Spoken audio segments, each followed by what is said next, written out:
John made history when he moved into his own home in 1983. He was one of 5 disabled people who started the independent living movement in England. That's just signing the contract to work. People often ask me about why we did what we needed to do. And it's quite simple, the message is quite simple. I mean, in late 1970s, 1980s, we said, all we want is quite simply to live in an ordinary street with ordinary people in the local community. We wanted to live the life we thought was best, and we wanted to make the decisions about our lifestyle in the way we wanted. The principle is that any decision made about a disabled person should involve that disabled person. Nothing about it's without us. Because prior to independent living, major decisions made about the lives of disabled people were made by healthcare or social care professionals. I was born in Swansea in South Wales in 1950, and it was a time of, well, coming out of the war years really, so it was a time of rationing and scarcity of lots of different things, but it was a happy childhood.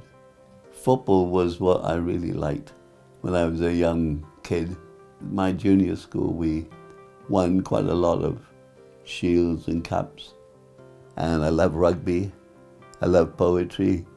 Dylan Thomas was from Swansea, which was where I was. I spent my first basically 17 years until I moved to London at 18. I was always, in a sense, a bit of a rebel, or somebody who didn't always fit into the usual norm, and sometimes I felt quite different from some of my fellow school friends and peers in terms of my passions and my likes, my interests. But it fitted because it was like later on in the 60s, it was a time of renaissance. It was a time where, as well as the music, fashion was happening, and, the swinging 60s was going on. And so it was a time of new things happening. But also what was good for me personally at that time was because there was a lot of questioning and challenging the status quo, the black civil rights movement and the hippie movement. And to me, there were a lot of inspirational people prophets that really made me into the person I became. And I was quite lucky because I went to Canada because my girlfriend at the time became a dancer in a dance company in Toronto. And I thought I might live there.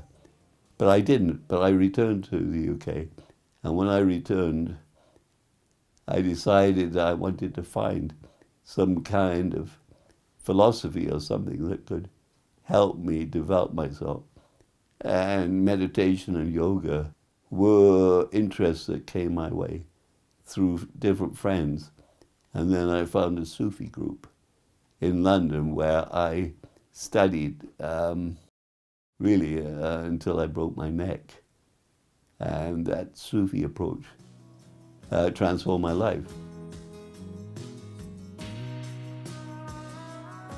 It was a group of us, a group of Europeans and Americans that were quite close together.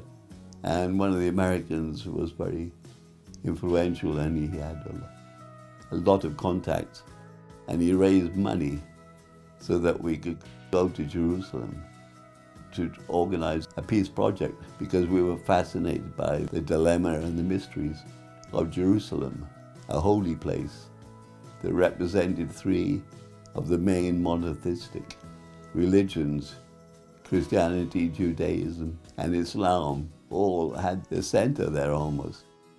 We were part of the peace movement, and we wanted to try and do something on that level. We made some gains, but it was very hard. And then we ended up going to New Mexico. So we would build our own places to live, places to study. And it was called the Intensive Study Center. And 4 months into that project, I went to an Indian ceremony in Arizona, and it was 1,000 miles from where we were. So it was a long drive there, a long drive back.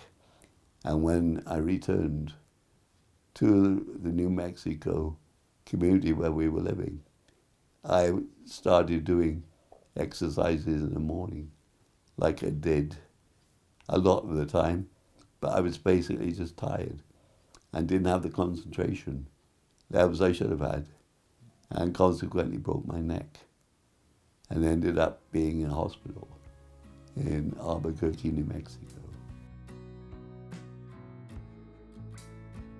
I didn't have the insurance to cover, everything. So I didn't really know what to do, but all I knew was I broke my neck and I wasn't prepared to, get on a plane to come to the UK because of the complications.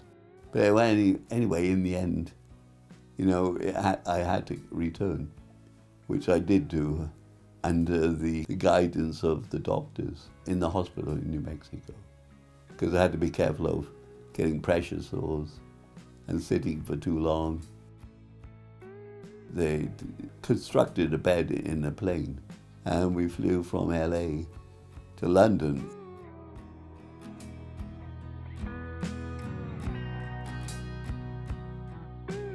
I had friends who were looking all over the country to find somewhere for me to live. And in the end, a friend found a small cottage in the New Forest, a place I'd never been.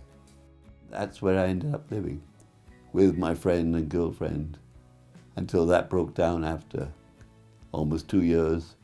And unfortunately, I had to move into residential care, into a home for disabled people, which absolutely terrified me.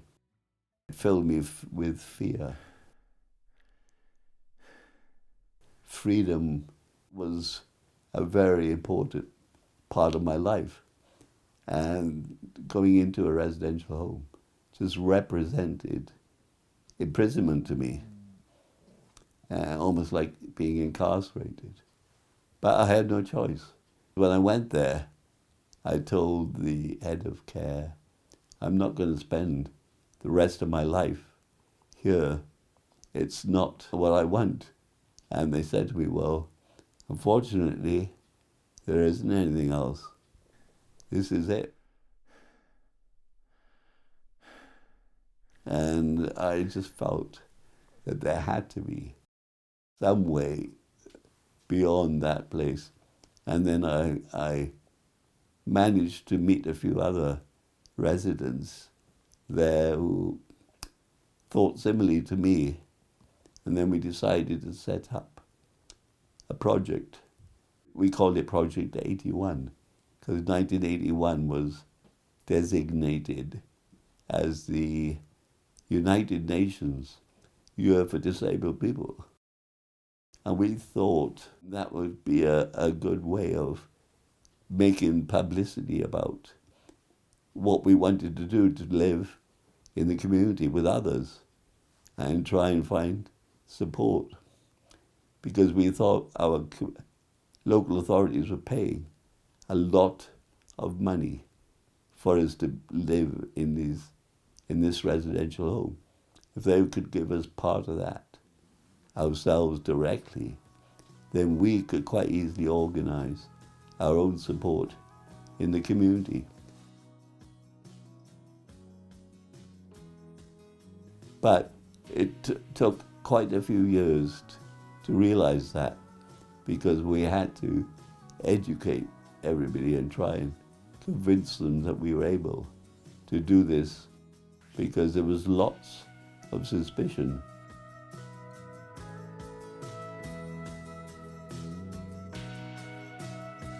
Finally, after convincing all the authorities, Hampshire agreed to go ahead and try the scheme. So in 1983, I moved into this flat, and it was, it's very difficult to explain, but I just felt so uplifted, and everything we had been working for about 3 or 4 years prior to that became reality. And I remember sort of specifically, I could hardly sleep when I got into my own place. Wow, here I am, this is it. I realized it.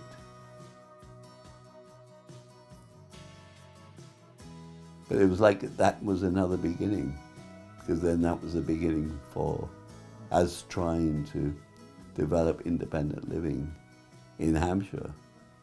And then we quickly set up what was called HCIL, the Hampshire Centre for Independent Living. We developed a network before any of the internet came about or anything, just simply through word of mouth, writing letters, or making telephone calls. But it was the beginning of the independent living movement in this country. And slowly and surely it just expanded. But there was a problem about the law, because, it said that a local authority could not provide cash to people, even though we needed the money to buy in the support that we wanted. Because the 1948 Act, the National Assistance Act, said a local authority could only provide care, but not money. So we had to get around that law, as did all other local authorities. And the way we got around it was by a loophole in the law, using a third party. So in other words, the money was paid into the charity or a housing association, and then they would forward it to us, and that's how we got around it.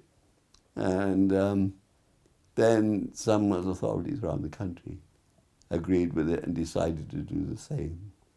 And then others decided that it was against the law and didn't. So we were very unhappy that we felt like a bit like an elite, that we were lucky in that the authorities we lived in supported us. But it was important that we made that available to everybody. And then we set up a National Independent Living Committee in 1989. And that was one of the main purposes, to get legislation, a law that would make it available for everybody. And we were successful in bringing about the Direct Payments Act in 1996. And then the doors opened to everybody, and it was amazing how many local authorities picked up on that. And before we knew it, we had a direct payments sort of support network going right around the whole country, organized by NCIL, the National Centre for Independent Living, which we also set up, the Independent Living Committee. And then we published a book called The Source Book of Independent Living. And Ian Dury, the rock star, who was also a disabled man, I had a friend who knew him, who gave him not only that book, but another book which we wrote. And he referred to us as the Escape Committee. And he said, these guys are wonderful. They're great. They got together, they formed their plan, and they got out of prison, man. And, they really need to be acknowledged. It was a lot of hard work and a lot of passion that happened. We had a major demonstration in 1988 called Rights Not Charity. And it was the biggest demonstration to this day even. I think we had about 3,000 or 4,000 people all marching, because there was a major welfare benefits reform at that time, and they were planning to take away a benefit that many of us were using at that time to help pay for our personal assistance, the people who supported us. And it was called domestic care allowance. And we said, you know, if you do this, it's going to affect a lot of people who might not be able to continue. And that was the beginning of what became the Independent Living Fund. That was the start of it. And that Independent Living Fund was what transformed even more many people's lives. In 1989, 6 of us from the UK joined together with over 80 other severely disabled people, all living independently from about 18 different countries. And that's where we formed the European Network of Independent Living. Started off in Strasbourg. We wanted to try and keep the European Parliament on top of independent living and keep it on the agenda. Something we felt that was urgent almost was some kind of international legislation through the UN.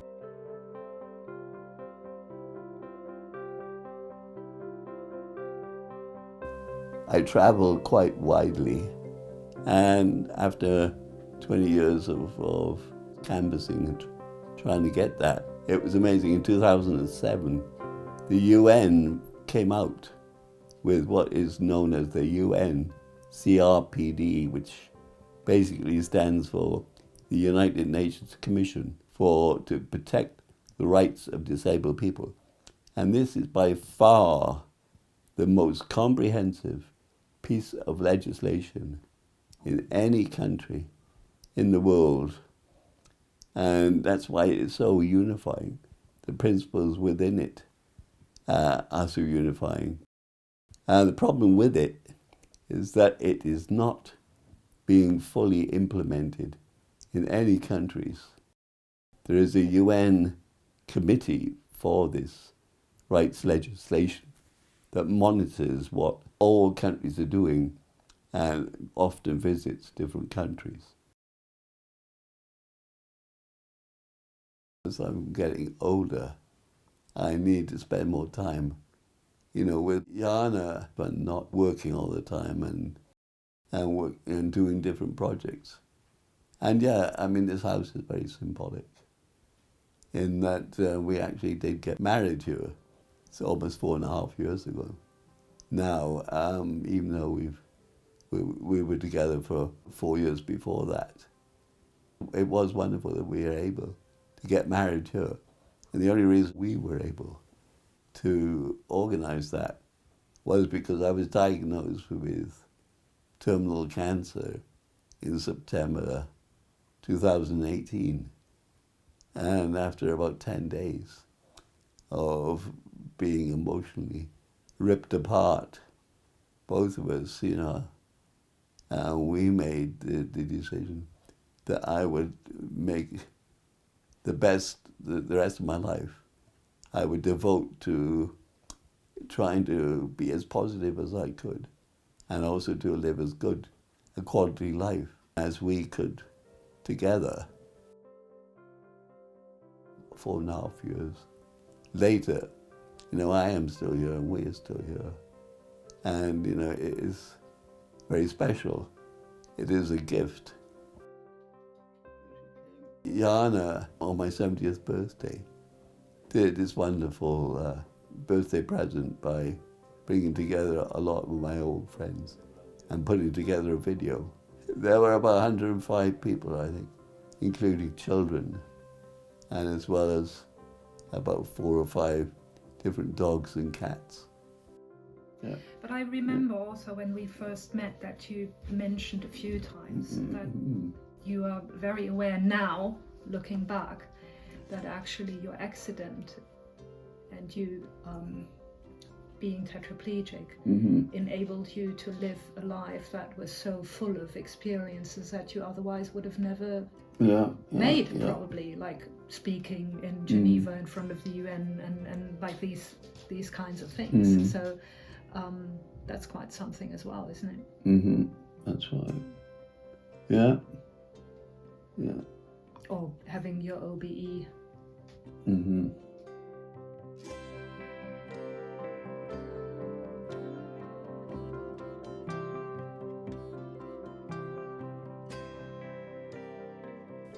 I was just one of a number, and I wouldn't say that. It was just me. It was teamwork, and there was a group of us that created that platform, that foundation, that model to change people's lives. And yeah, I mean, it is in many respects exhilarating. It's inspiring, and it's a legacy that we know we're going to be leaving behind. You know, we know that then that's in place for others and for the younger people to build on and hopefully make a future of. And I think we've come complete circle now. And there's something called co-production. And I think that's the future of independent living, the future of disabled people's rights and emancipation is to ensure that people are involved and also in the planning of services, right from the beginning, the design, the implementation, and as well as the evaluation. And, you know, that has to be a way forward. You know, they're seeing the difference it can make. Had to have disabled people's expertise and other people with lived experience as part of that, you know, so they're not deciding on things without that involvement. Well, we have tried for over 20 years to get a UK independent living bill, but we haven't succeeded that. We've got the Direct Payments Act, but we need something more. And when we get that, we will have independent living enshrined in law, and that would transform everything. So more work to be done. Yes, and that's up to the younger generation now to get hold of that and make it happen. Wow, John. Yeah, all right. Wonderful. All right. 30 years and counting. Yeah. 40 years and counting. Yeah. That's it. Mm-hmm. Everybody's got their role to play. It's a bit like a play. You know, everybody is acting out their roles and their part in life, and everybody has their own individual kind of skills and talents, and that's, you know, what you have to put into the mix. Strengths and weaknesses, you know, that's what makes people who they are and makes the world go round.